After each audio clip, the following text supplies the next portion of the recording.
Away National Missile Defense Act of 1999.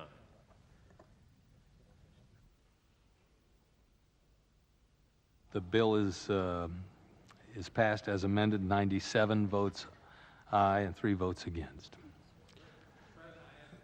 States regarding the deployment of a missile defense system. And I say to the administration, they've got to select more carefully the battles they wish to wage with the Congress for fear of losing them all. This is a battle which should have been recognized by the administration months ago as one not to be waged with the intensity that this one has experienced. That same fervor and intensity should be applied to the other major issues before us, whether it's Kosovo, Bosnia, or China.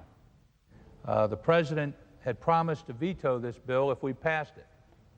And I was glad to hear last night that he's now dropped this veto threat. But as usual, his pledge comes a little late and still falls far short of the true support that we need for protecting our citizens.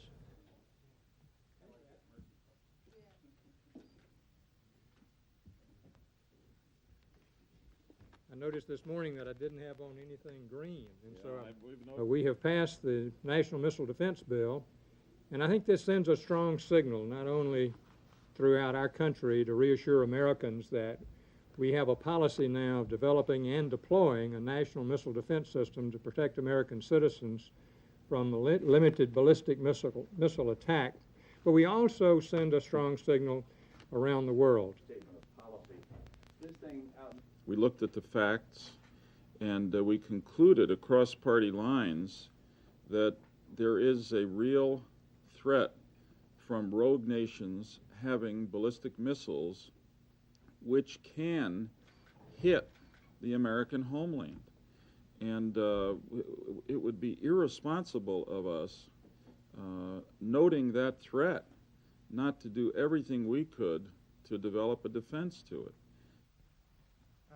Let the record be clear that that is James Brady Steinberg. That'd be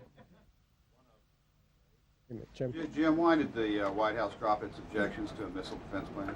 We did not drop our objections to the missile defense plan. We were very pleased that the Senate adopted an approach which is fully consistent with the approach that we have advocated. We've always said that we're prepared to support missile defense if it dealt with 4 particular areas or criteria: the threat, the feasibility, the cost, and arms control considerations. All of those factors have now been built into the legislation, and so this was now, I think the Senate took a very constructive step in adopting an approach which is consistent with the one the administration has advocated.